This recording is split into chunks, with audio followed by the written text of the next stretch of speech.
Welcome, everyone. Thank you for attending our first talk of the Radical Publishing in Mexico City speaker series. It's wonderful to see so many familiar names in the audience, as well as learn so many new names as well. And I hope everyone's excited about today's program as I am.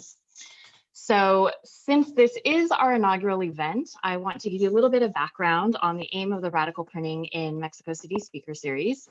This series will highlight creative bibliographic research and practice originating in Mexico City and aims to highlight the transnationalism in bibliographic studies and tie bibliographic history to the current socio-political context. And as a current Rare Book School Fellow, I organize a speaker series with the aim to decenter Global North productions in rare book, artist book, and bibliographic discourse, and highlight some of the important politically and aesthetically relevant work happening in the Global South.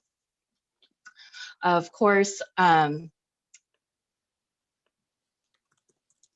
I'm just getting a message from, I'm so sorry.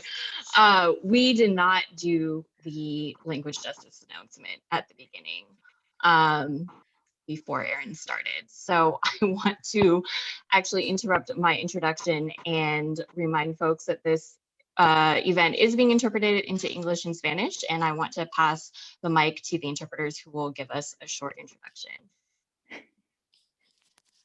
Hola, hola. Buenas tardes, ¿me pueden escuchar? Ok. Vamos a dar una introducción súper breve a la herramienta de Zoom y cómo va a funcionar la interpretación. Mi nombre es Katia y estoy aquí con mi compañera Lía y trabajamos con una colectiva llamada Antena Los Ángeles. Hello, everyone. We're going to give a very brief introduction to the Zoom interpreting tool. My name is Katia. I'm here with my partner, Leah. We work with Antena Los Ángeles, and we will be your interpreters.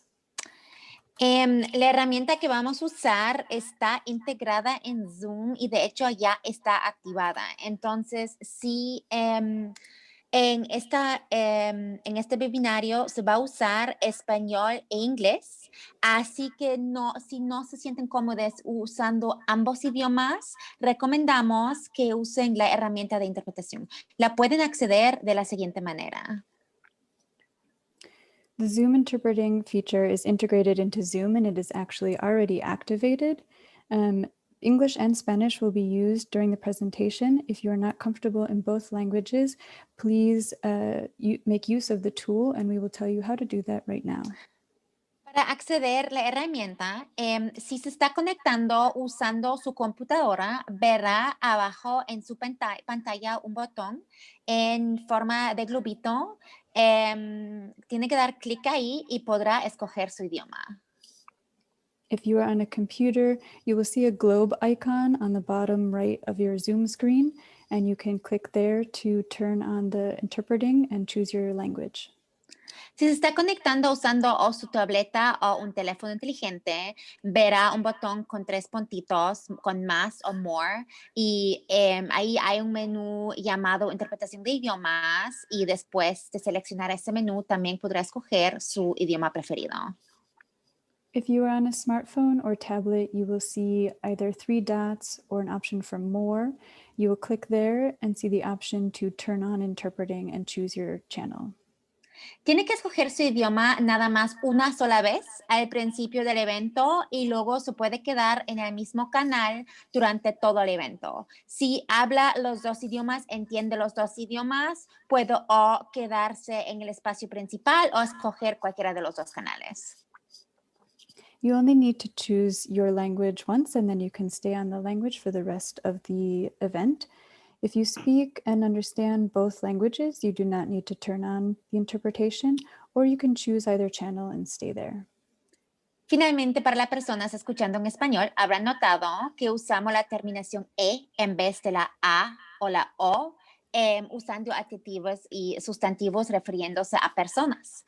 Por ejemplo, decimos invitades en vez de invitados o invitadas. Esto no es un error de pronunciación, sino una práctica intencional para crear espacios y lenguaje inclusivos para todas las identidades de género. Y esto es todo de parte de nosotros. Gracias. For people listening in Spanish, you will have noticed that we're using the E ending instead of the A or O ending for adjectives and nouns referring to people.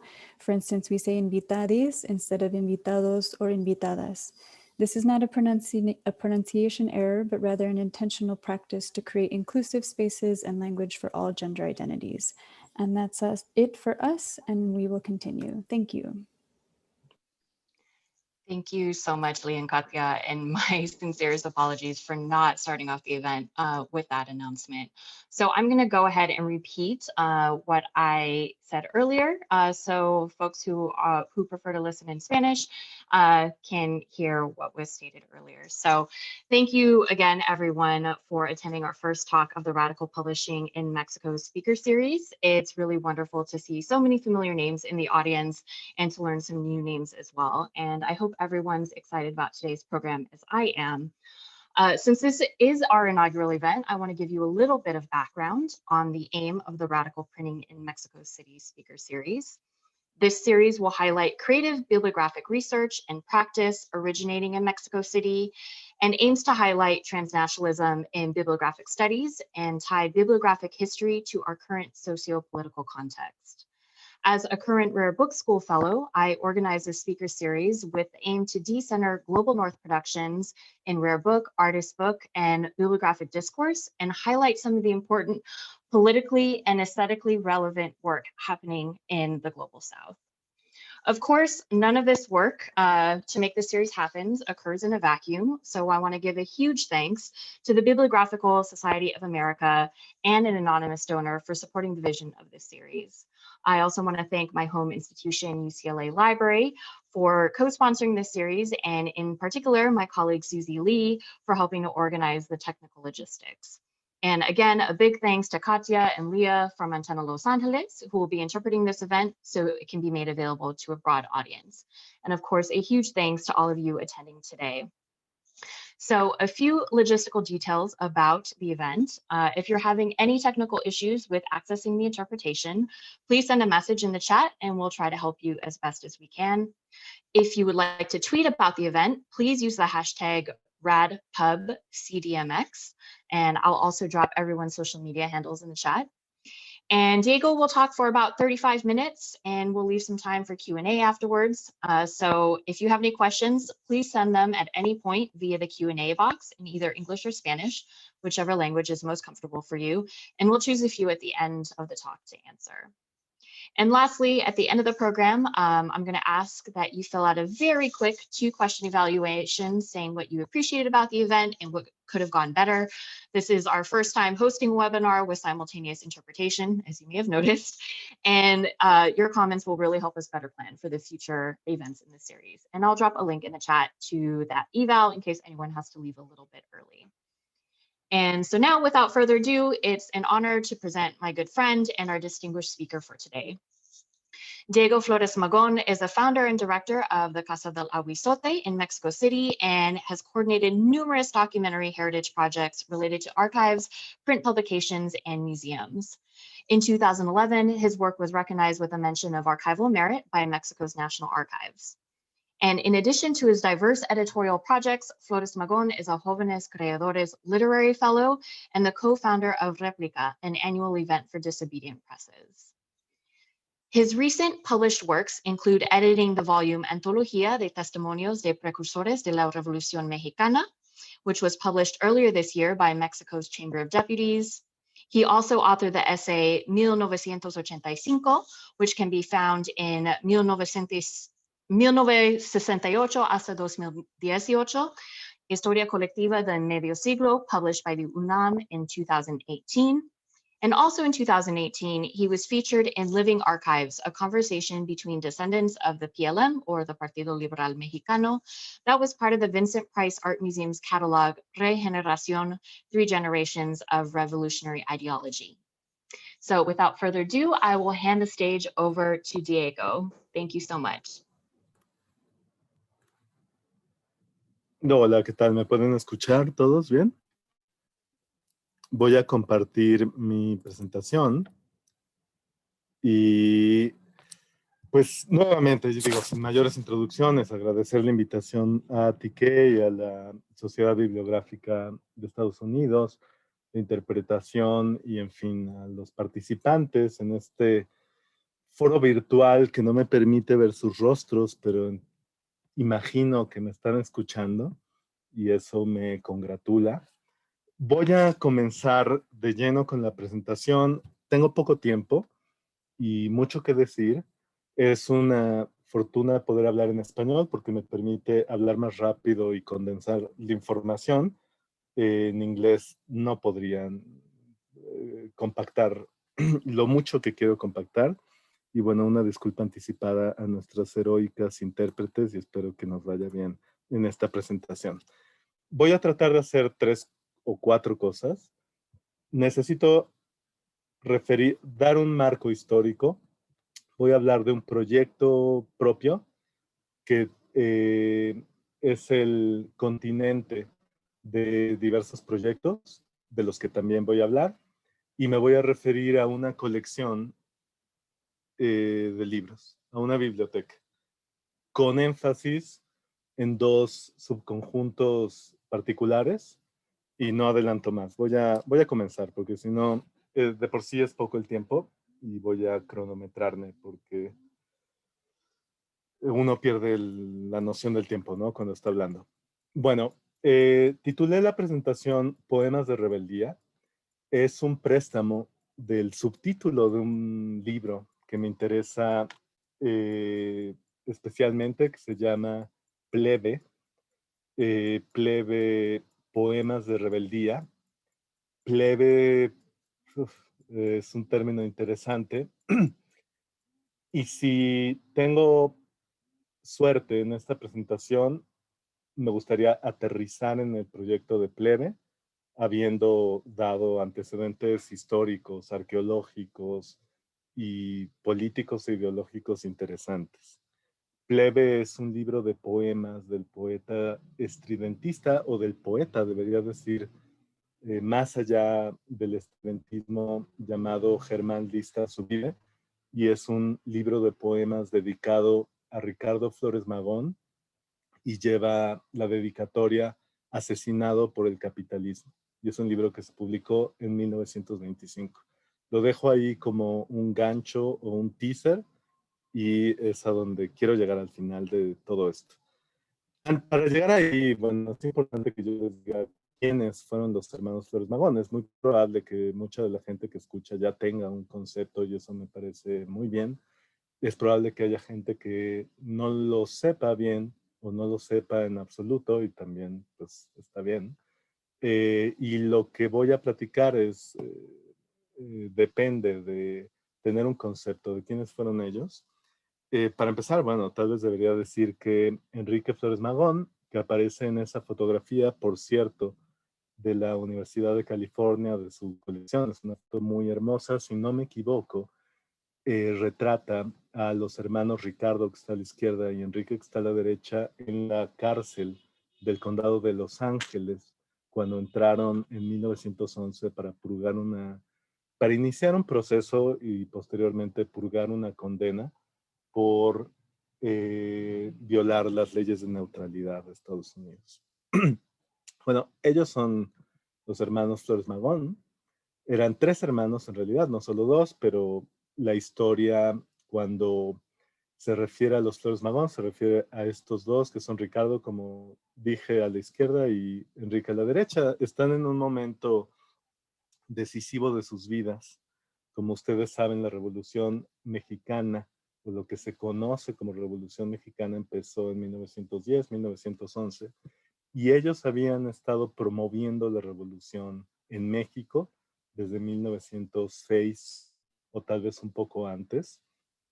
Y ese es tal vez la razón por la que son más conocidos, reconocidos y recordados como iniciadores de la Revolución Mexicana.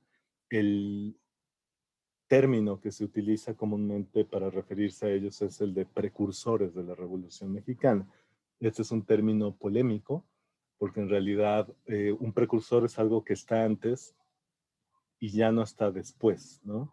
Es algo que prepara, pero algo que ya dejó de actuar cuando aquello que preparaba entró en acción. Y esto es falso, porque desde luego prepararon la revolución, pero también hicieron la revolución en una serie de levantamientos armados muy importantes en retrospectiva que ocurrieron especialmente en la frontera de México con Estados Unidos, en particular en la frontera de Texas con Coahuila, también en la frontera de México, de California y Baja California, en la frontera de Arizona y Sonora, pero no solamente, y de Chihuahua, por supuesto, ¿no? Y Texas, pero también en el interior del país, en Veracruz, en Michoacán hubo grupos armados, en el Estado de México había grupos afiliados. Para concretar, son conocidos con justicia como revolucionarios en México, preparadores de la Revolución de 1910. Y hay otro elemento muy importante en sus figuras, y es que son los anarquistas mexicanos. Y yo creo que esto es, hay otros dos rasgos importantes. Uno es ideológico, y es esa del anarquismo, y eso es muy importante, y lo voy a desarrollar a lo largo de la exposición.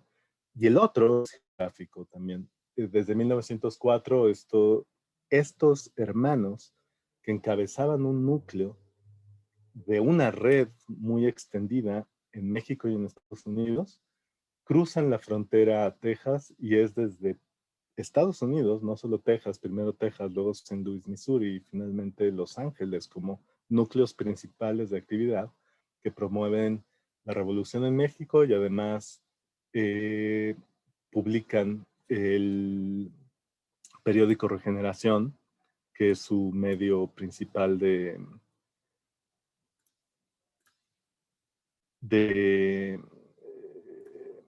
propaganda revolucionaria, y además de análisis revolucionario y de producción conceptual y teórica, podríamos decir. Entonces hay esa denominación geográfica importante. Es una revolución que sucede de manera transfronteriza y que se apoya en redes transnacionales, mismas que se agudizan con el vuelco ideológico al anarquismo, porque eso los inscribe en una red internacional, no solo de anarquistas, de socialistas de todo tipo, y además Estados Unidos era desde luego en esa época un lugar privilegiado.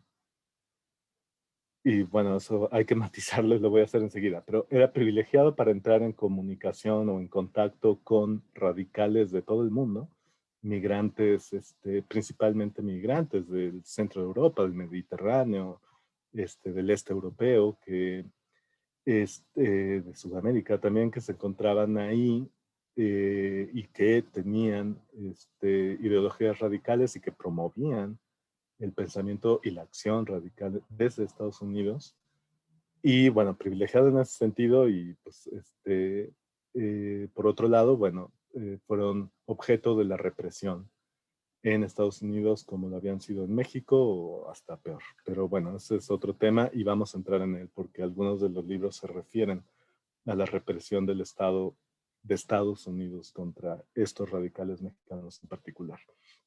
Me parece que tengo que dejarlo ahí en cuanto a los referentes de carácter histórico. Es un tema apasionante del que se puede hablar mucho tiempo. Solamente aterrizaría diciendo que, les repito, Enrique Flores Magón, que aparece ahí a la derecha, es mi bisabuelo. No sé si ya lo dije, creo que no, ya no sé. Él es mi bisabuelo, y en esa medida en la familia conservamos una colección importante de materiales de carácter documental y bibliográfico, y en eso me voy a concentrar en los siguientes láminas. Déjenme cambiar de... Creo que no, voy a brincar esta parte de la presentación por ahora para volver después, para enfocarme en los materiales de archivo y de biblioteca. La colección documental de Enrique Flores Magón es extensa. Su cálculo que debe tener unos entre 12 y 14,000 documentos que se traducen entre 25 y 30,000 imágenes. Y yo me he encargado de su gestión de la gestión documental, de la promoción también de este acervo, de su consulta. Y en el proyecto de la Casa de la Huizote, pues bueno, creo que sí es entonces que lo aborde. Yo, a partir de la colección de Enrique, uno de los elementos es esta fotografía. Esto es antes de que se exiliaran en Texas, todavía en México. Les dije que llegan a Texas en 1904 y esta fotografía es de 1903, en el último taller de imprenta que tuvieron en México, en un periódico que se llamó El Hijo del Aguizote. Ellos habían iniciado con un periódico llamado Regeneración desde 1900 y que duró hasta 1918 en Los Ángeles, pasando por diversas etapas pues, ideológicas incluso, geográficas, históricas. Y en un periodo de coyuntura se enfocaron en un periódico en particular, que fue la Casa del Aguizote, del Hijo del Aguizote, un periódico de carácter satírico. Yo encontré el edificio donde estuvo su imprenta, que estaba en ruinas, y promoví su rescate para servir de pues, un foco de irradiación, podría decir, impresa, curatorial, creativa, intelectual, a partir del acervo documental de Enrique Flores Magón. Y es todo lo que diré del Hijo del Aguizote por ahora. Uno de los subconjuntos de la colección documental de Enrique Flores Magón es su biblioteca. Y eso es una colección muy hermosa. De eso voy a hablar en los próximos minutos. Es una colección muy hermosa que para mí ha significado como el último conjunto documental al que me he dedicado en los trabajos de organización, descripción, rescate, digitalización documental.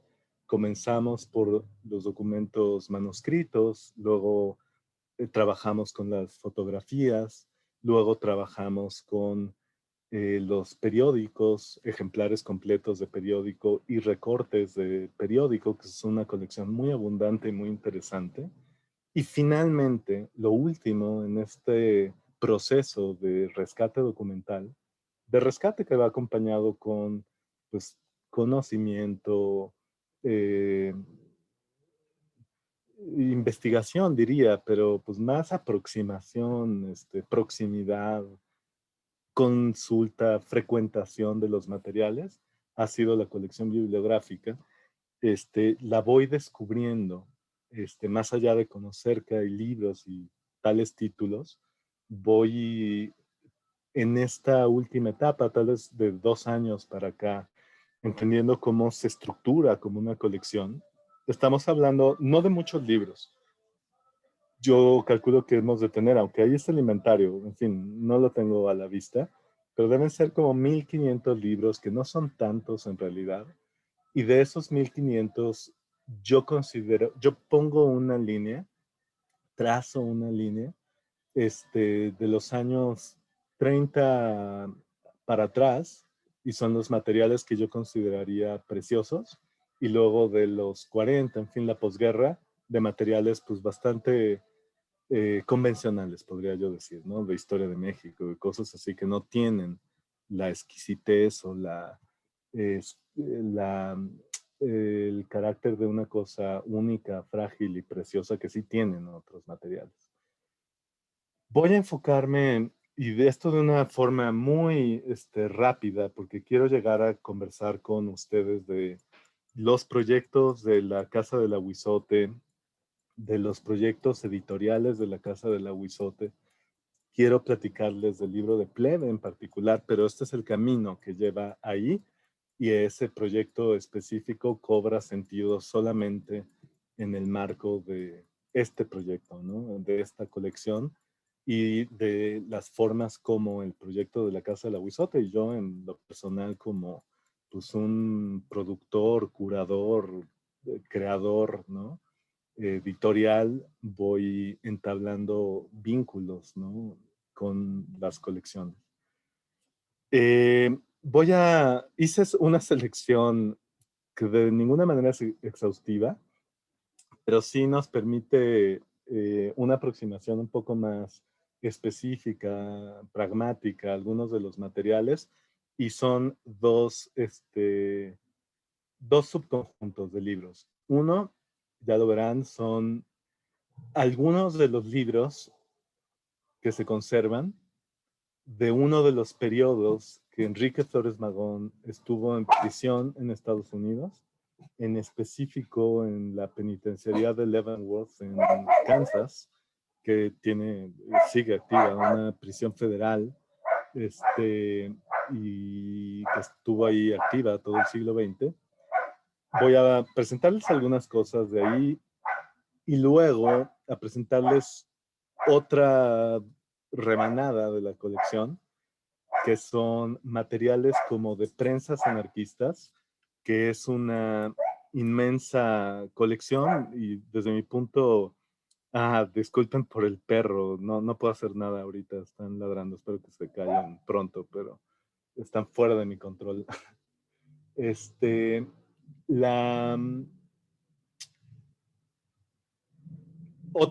El otro rebanada de la colección a la que quisiera aproximarlos es la de estos materiales, no sé si catalogarlos como efímeros, de prensas anarquistas del mundo hispano en el sentido extenso, de América Latina, de Sudamérica, de México y de España. Y esas etapas, Leavenworth a los materiales de prensas anarquistas de los años 20 especialmente, 30 posiblemente también, a Plebe, es como el camino que quisiera recorrer con ustedes. Y bueno, vamos para allá a ver cómo nos encuentra este camino. Primero quisiera mostrarles algunos de estos, perdón, se brincó, algunos de estos libros que para mí son muy hermosos. Les cuento de circunstancia. Bueno, en 1911, este grupo que tiene a sus cabezas, a su cabeza en realidad, a Ricardo Flores Magón, y uno de cuyos miembros principales es Enrique Flores Magón, nació ideológicamente en un liberalismo de corte jacobino anticlerical, con raíces muy específicas de la tradición política mexicana del siglo XIX. Y en algún punto que no está del todo claro, porque pues es más bien materia de lucubración entre documental y bibliográfica, en algún momento del siglo XX entran en contacto con ideas radicales y se persuaden del anarquismo. Hay historiadores que sitúan, que hablan de el acceso a lecturas en bibliotecas mexicanas de opositores al gobierno en 1901, que facilitaron o circulaban lecturas de carácter radical al grupo del que formaban parte los hermanos Flores Magón y que suele denominarse en la historia como de liberales, que tiene un sentido distinto al uso que se hace de ese término en Estados Unidos, sin entrar en definiciones. Hay quien subraya el hecho incontestable de que el exilio en Estados Unidos, que comienza en 1904, los pone en contacto con algunos anarquistas españoles, con Emma Goldman, bueno, no española, rusa, en 1905, cuando ellos se encuentran en St. Louis, Missouri. Era una ciudad importante en Estados Unidos, más de lo que es en la actualidad. Y sin embargo, ellos no hacen pública su convicción anarquista, y por eso es un tema difícil de precisar históricamente, sino hasta 1911, cuando publican un manifiesto donde ya es evidente su profesión de ideología anarquista, que es un documento extraordinario que les recomiendo mucho leer. En junio, si no me equivoco, de 1911 se publica.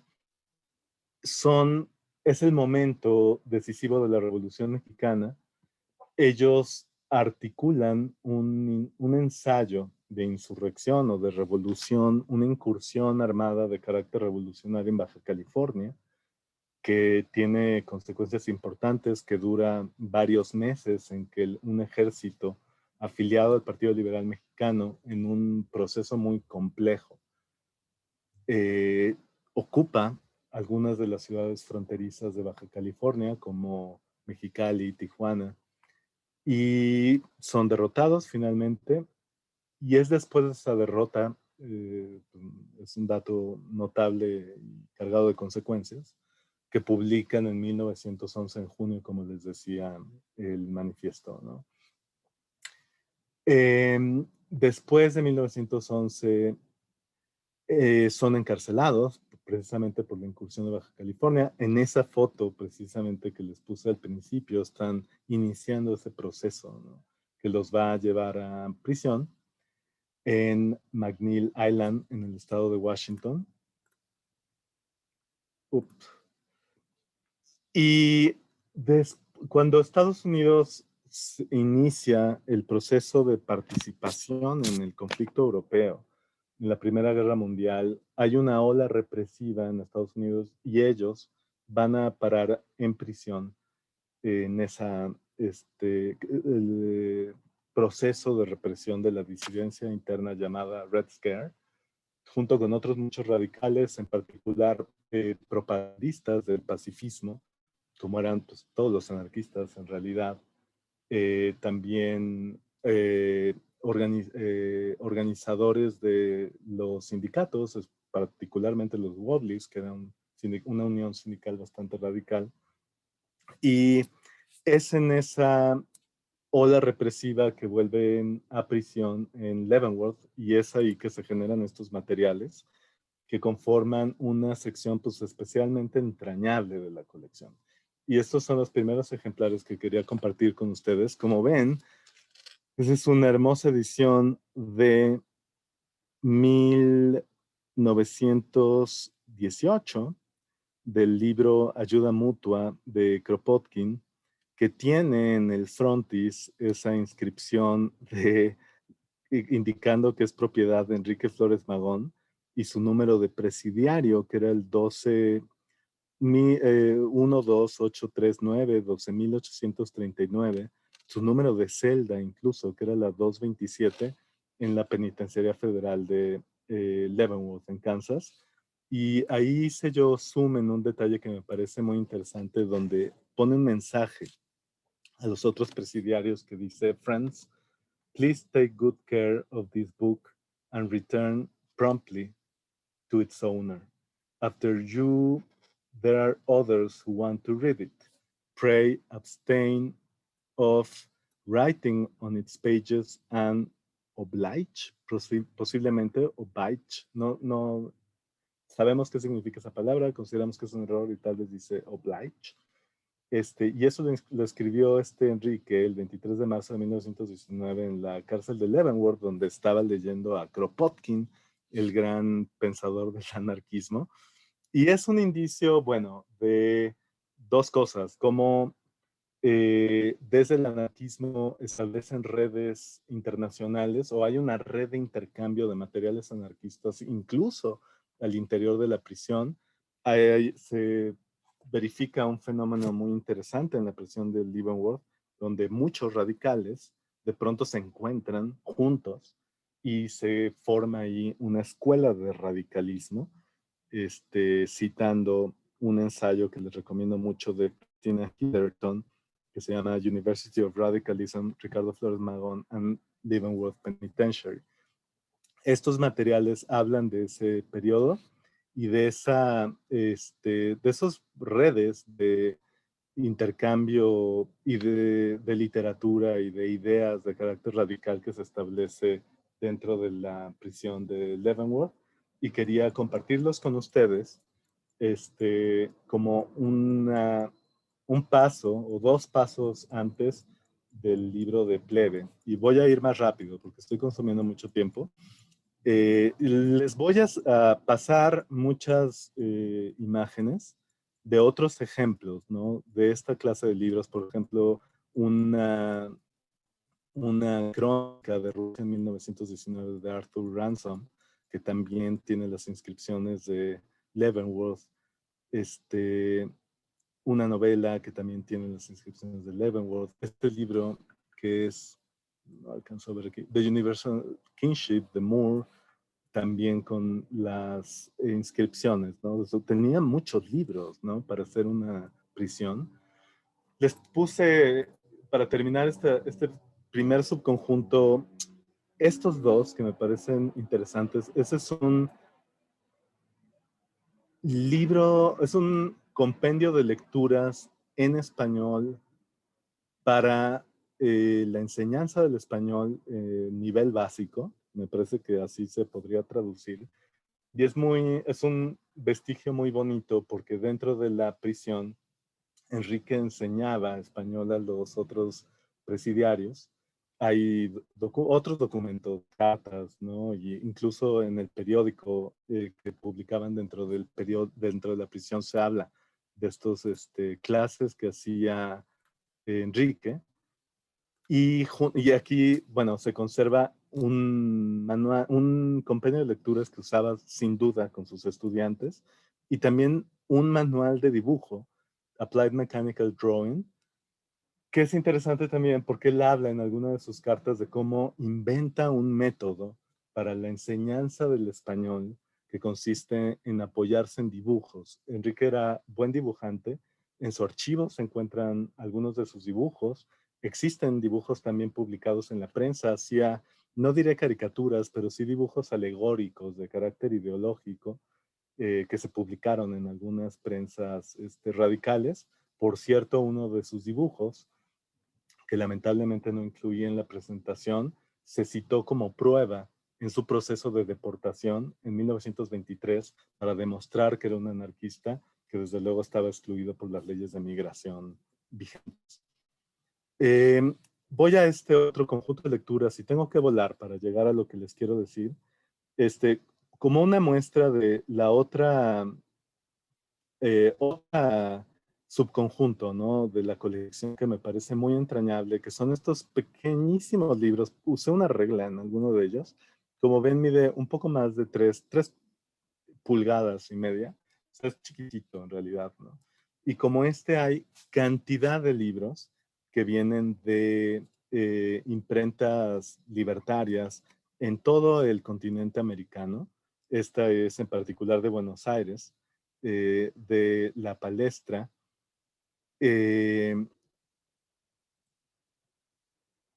Y hay aquí imágenes que dan una idea de la abundancia de esta clase de materiales que, como les digo, vienen de Barcelona, vienen de Lima, Perú, ¿no? Vienen de Buenos Aires. Por ejemplo, es de Sevilla, en España, y es realmente tan menudo, ¿no? Tan delicado. Este otro me llamó la atención, es un material, una traducción de Malatesta publicada en Sao Paulo de 1932. Y como bueno, hay muchísimos. Que me da gusto y risa, porque con la mano de mi bisabuelo dice, muy bueno para reimprimir. Como si ya en esta colección estuviera el proyecto, ¿no? De seguir difundiendo las ideas. Y bueno, pues son nuevamente huellas de las importantes redes internacionales que establecen en Estados Unidos, pero que perduran cuando él regresa a México, ¿no? Él está de vuelta en México en el 23. Ricardo Flores Magón muere en la prisión de Leavenworth en el 22. Y quisiera aterrizar en estas que son las publicaciones mexicanas, en esa familia, en ese universo bibliográfico de imprentas anarquistas del mundo hispano, que tienen redes internacionales de intercambio bibliográfico.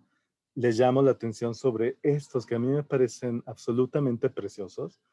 Eso es una obra de teatro de Ricardo Flores Magón llamada Tierra y Libertad, y este es de uno de los grupos afines al Partido Liberal Mexicano en Aguascalientes en 1922.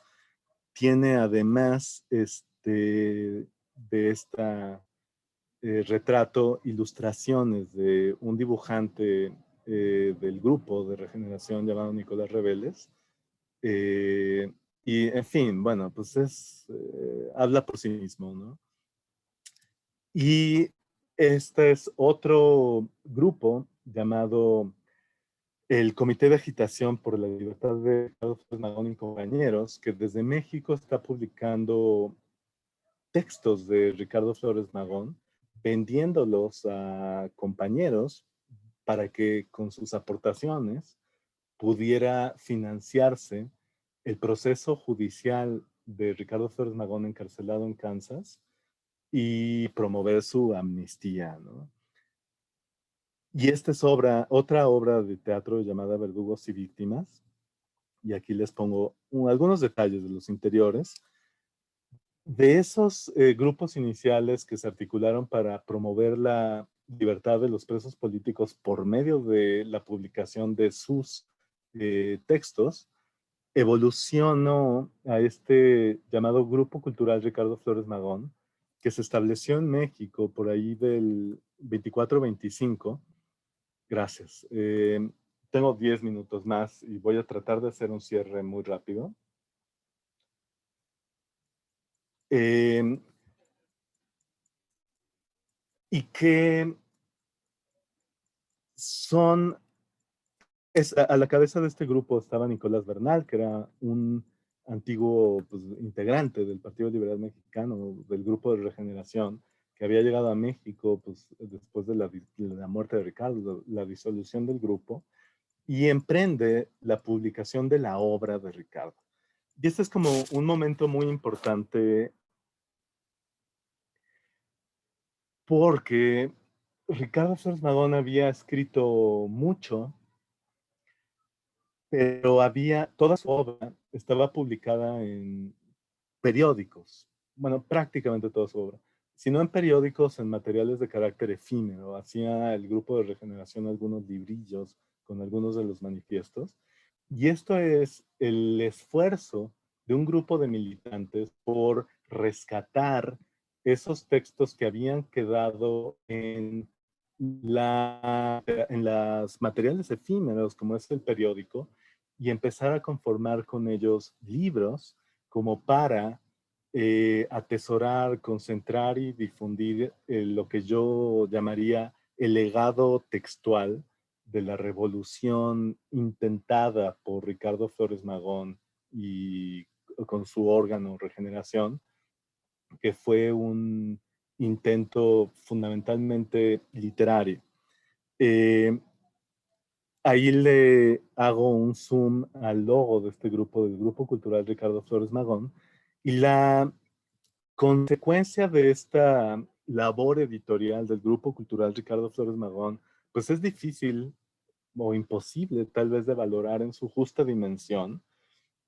Yo creo que fue trascendental y que muchos de los que conocieron a Ricardo de manera póstuma, es decir, quienes eran jóvenes revolucionarios en los años 20, que no habían sido adultos o jóvenes en 1900, en 1906, cuando se publicaba Regeneración y uno podía leer la palabra de Ricardo en el periódico, conocieron su pensamiento y su palabra por medio gracias a estas publicaciones pioneras. Y sería fascinante que alguien hiciera pues, un estudio histórico, ¿no? De lectores, de lecturas y de lectores que pudiera dar una dimensión, ¿no? De los modos de intercambio, de la difusión que se hizo de estas publicaciones. Aquí es importante reconocer que esto se hizo con apoyo del Estado posrevolucionario. Eso es algo que confiesa Nicolás Bernal, el promotor de estos libros. Recibió un apoyo no reconocido en las publicaciones, por supuesto, de la Secretaría de Educación Pública y algún subsidio de la Cámara de Diputados, se imprimieron, como todo lo otro que les he mostrado, en materiales extraordinariamente económicos. El modo de encuadernación es súper simple, es una grapa o algunas grapas, de modo que fuera muy económico, y yo no tengo a la mano el dato, si es que existe posiblemente en las memorias de Bernal, el dato de los volúmenes de la distribución. Lo que sí me queda claro es que hay en los años 20 jóvenes que voy a saltarme esta otra parte de la presentación para llegar al libro de Pleber que les quería comentar. Me queda claro que a mediados de los años 20 hay grupos de devotos de Ricardo Flores Magón. Hay desde luego grupos anarquistas que continúan circulando la obra de Ricardo o el pensamiento de Ricardo en forma de estas pequeñas publicaciones. Y este libro de Plebe es un ejemplo notable de ello. Y les explico, este es un libro de 1925 escrito por el poeta Germán Listar Zubide, que es mejor conocido como miembro del movimiento estridentista, que es un movimiento de vanguardia poética en México que arrancó en los años 20 con el poeta Maples Arce a la cabeza, y que era una especie de seguidor del futurismo italiano que había preconizado Marinetti, ¿no? A principios de los 20. Y Liszt publica este libro en 1925, a pocos años de la muerte de Ricardo, que les digo fue en el 22. 3 años después de su muerte, Liszt le dedica este poemario que dice: a la memoria de Ricardo Flores Magón, anarquista asesinado por el capitalismo. Y el ejemplar que están viendo aquí es uno dedicado por el poeta a mi bisabuelo Enrique, que dice: para Enrique Flores Magón, alma gemela en la pureza de las ideas y en la tenacidad en la lucha de la del gran desaparecido, a cuya memoria se consagra este humilde libro. Evidentemente el gran desaparecido es Ricardo Flores Magón. Yo creo que es uno de los mejores tributos hechos a Ricardo. Y antes de abordar brevemente el trabajo de revisión que hice yo del libro, quisiera, pues casi que para terminar, hablar de La Casa del Aguizote como sello editorial. La Casa del Aguizote tiene una imprenta y hacemos publicaciones, pues diría artesanales, es decir, a mano, en tirajes cortos, y también como proyecto editorial hemos pasado por un proceso de consolidación y ahora también estamos haciendo algunos libros en tirajes pues industriales y con circulación incluso comercial, ¿no? Estos son algunos ejemplos. Todos remiten al archivo de alguna manera. Este es un ejemplo de libro hecho en nuestra pequeña imprenta, hecho por Luis de la Peña, amigo mío, que se llama El lenguaje libertario de la revolución. Ahora quisiera leerles un pequeño fragmento, y es una reflexión sobre el problema de la literatura producida por los revolucionarios mexicanos del Partido Liberal Mexicano y en particular por Ricardo Flores Magón. Esto es una biografía de Praxedis G. Guerrero, también un poeta del movimiento, también anarquista. Este es un libro al que se refirió Tique en mi presentación, es una antología de testimonios. Casi todos los materiales salen del archivo documental de Enrique. Estos son un libro a la izquierda que ya se agotó, que es una novela de Lázaro Gutiérrez de Lara, otro líder del Partido Liberal Mexicano, que escribió esta novela en Los Ángeles y publicó en Los Ángeles, y es un documento olvidado de la izquierda mexicana. A la derecha está otro libro muy importante, se llama Peleamos contra la injusticia, escrito por un norteamericano. Es una novela histórica contada en primera persona, que tiene como personaje central a Enrique Flores Magón.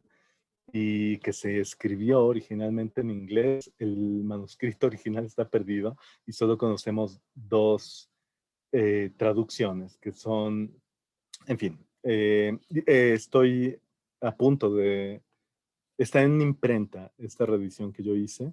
Y este otro texto clásico, bueno, voy a mostrarles otros. También hice esta edición facsimilar de Regeneración en 2 tomos, más de 1000 páginas en conjunto. Realmente, pues, un monstruo, ¿no?, de publicación. Y eh, por último, tal vez para cerrar, ¿no?, quisiera hablar de otro elemento del proyecto,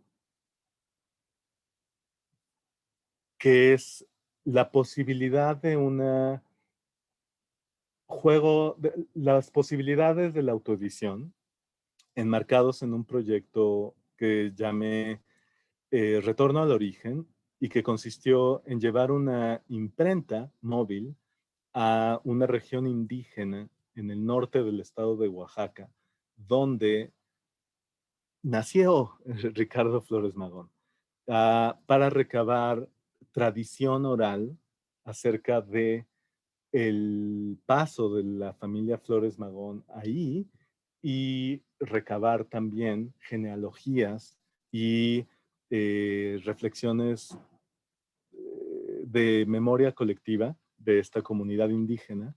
Y son libros que hicimos en los 2 idiomas, en el español y en el mazateco, que es la lengua originaria que se habla en esta región. Y este, por ejemplo, en fin, no tengo tiempo ya de leerles, pero quisiera como darles un panorama de los proyectos editoriales que no solamente incluyen, ¿no?, estas publicaciones pensadas para un público hispanohablante, educado, sino que incluyen ejercicios de autoedición en lenguas originarias, igualmente inspirados en el pensamiento de Ricardo Flores Magón. Por ejemplo, ese es el ejercicio, resultado de un ejercicio de conversación donde algunos integrantes de la comunidad escribieron una especie de manifiesto que dice, entre algunos puntos: consideramos una ofensa que el gobierno use maíz transgénico en sus programas y mande esas semillas a las comunidades. Y también estamos decididos a luchar para conservar la costumbre de la ayuda mutua en siembra y labores del campo. Y creo que pues tengo que cerrar, y cerraría con este otro ejercicio, también hecho en la comunidad. Yo presenté a la comunidad algunas frases de Ricardo Flores Magón para invitarlos a iniciar un ejercicio de interpretación. Ni siquiera diría de traducción, diría de interpretación al mazateco de algunas frases que me parecen condensar aspectos esenciales del pensamiento de Ricardo. Por ejemplo, esta frase que dice: si se une la tierra y la trabajan en común los campesinos, trabajarán menos y producirán más. Por cierto, del Manifiesto Anarquista de 1911. Esta otra que dice: que todo quede en poder de los trabajadores. Las palabras, o esas que son como claramente ideológicas y apelan a la ayuda mutua, que es un concepto central del anarquismo, o a la expropiación de los medios de producción, y también algunas frases más abiertas, más poéticas, posiblemente como esta, que me parece brutal, que dice: las palabras son acción en potencia. Esta otra que dice: vivir significa ser libre y ser feliz, que me parece de una profundidad extraordinaria. La rebeldía es la vida, la sumisión es la muerte. La libertad sonríe con sonrisa de aurora. Su rebeldía se convertirá en su felicidad. Etcétera. Esto ejercicio de autoedición en mazateco va acompañado de una exhibición itinerante que hacemos como una especie de móvil gigante inspirado en Alexander Calder. Y ahí pueden ustedes ver a un miembro de la comunidad, de una de las comunidades que visitamos en Oaxaca, visitando la exhibición. Y esto es la oficina de redacción de donde salen las publicaciones, donde pues están en diversas etapas del proceso editorial participando los pobladores de la región en los terminados o el trabajo con materiales de archivo, ¿no? De la propia comunidad y desde luego, bueno, la producción impresa y los terminados y la circulación de los materiales en las propias comunidades. Hay, bueno, mucho más que les podría yo platicar, pero pues creo que eso les puede dar una idea amplia de algunas inquietudes que yo quería compartir con ustedes y que tal vez como cierre quisiera tratar de concentrar.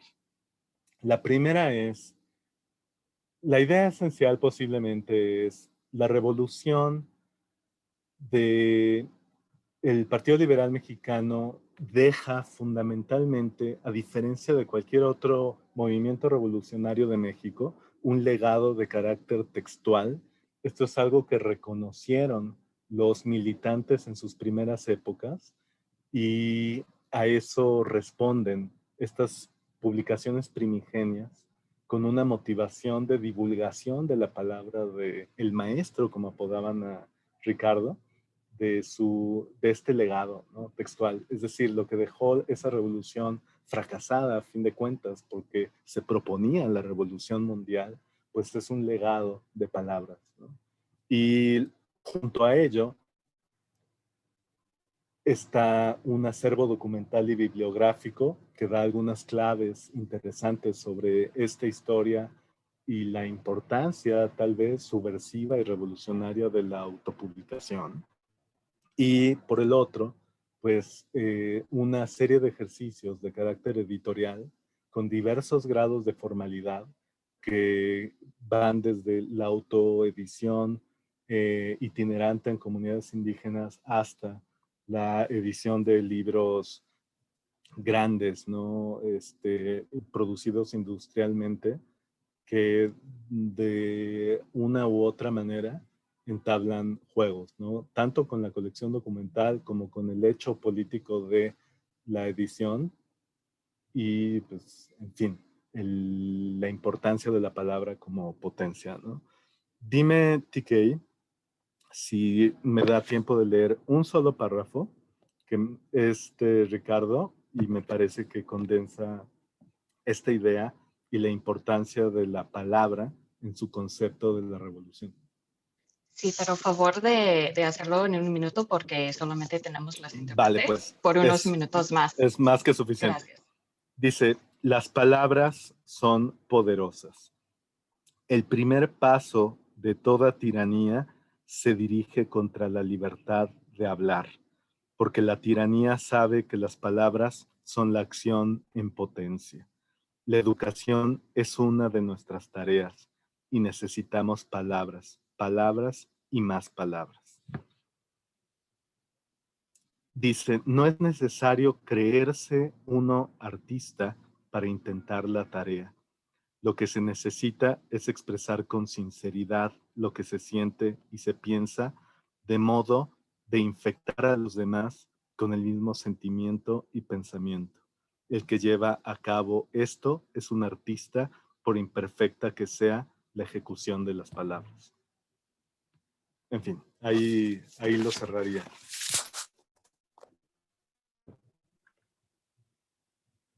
Thank you so much, Diego. There's always so many stories that you can tell from the library and from all the materials in your family's archives. So thank you for sharing these pieces with us today. My internet did cut out and I was disconnected. So I don't know if I did miss some questions in the chat that might have come in while I was offline. But I know someone did ask where they can get copies of Fleve. Ajá. Bueno, la pandemia nos ha impedido tener una distribución muy amplia a la fecha. Lo pueden comprar por medio de la Casa del Aguizote directamente y también se vende por ahora en el Fondo de Cultura, que es una librería muy importante de México, y tienen una tienda virtual y por internet. Lo pueden comprar también. Voy a poner la liga en el chat por si les interesa averiguar esa posibilidad, pero también voy a poner el mail al que pueden escribir y podemos hacerles un envío si lo quisieran comprar.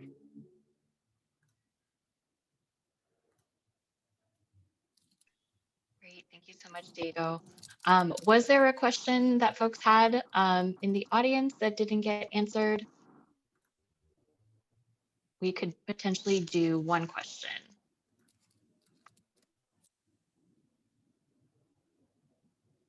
I think one thing that I was curious about, Diego, was what was the reception of the communities in Oaxaca when you approached them about doing this project? Bueno, muy entusiasta. Muy entusiasta. Muy participativo. Con muchas capas de reacción. O sea, en todos los grados, son comunidades muy dadas al ritual cívico, diría yo. Entonces, en todos los lugares nos recibieron con ceremonias, ¿no? Es decir, con las escuelas formadas, ¿no? Incluso danzas, música. Entonces, pues una fiesta en realidad, ¿no? Una fiesta marcada por el ritual colectivo. Y luego, pues, el ejercicio de contar la historia de la exhibición tenía la posibilidad de variar los registros para distintas edades, para los adultos, para los jóvenes y para los niños, ¿no? Especialmente. Y para los niños había más énfasis en las cuestiones anecdóticas, para los adultos tal vez más énfasis en las cuestiones históricas. Y en general, o sea, creo que con un enorme entusiasmo, lo que percibí y que era lo más interesante para mí era que la comunidad tomaba algunos días en entender la posibilidad que habría la imprenta y luego que ya había una noción de lo que podía ocurrir, comenzaban a acercarse con diversos documentos o textos o historias, anécdotas que contar. Y eso era lo principal, porque el juego que propone el proyecto es provocar a la comunidad con una historia genealógica para motivar que la comunidad comparta también sus genealogías con empleo de sus propios materiales de archivo familiar, ¿no? Como retratos y cosas así. Y esa conversación que era, pues, ambicioso esperar que se realizara, efectivamente se cumplía, ¿no? Y para mí el momento de cumplimiento era cuando empezaban a acercarse los integrantes de la comunidad con fotografías o historias o dibujos, ¿no? Para que fuera incorporado a alguna de las publicaciones que hacíamos. Qué bonito. So we have one question that if you can answer it briefly, I don't want to abuse the interpreters, but we have a question here from Corina Zaltzman.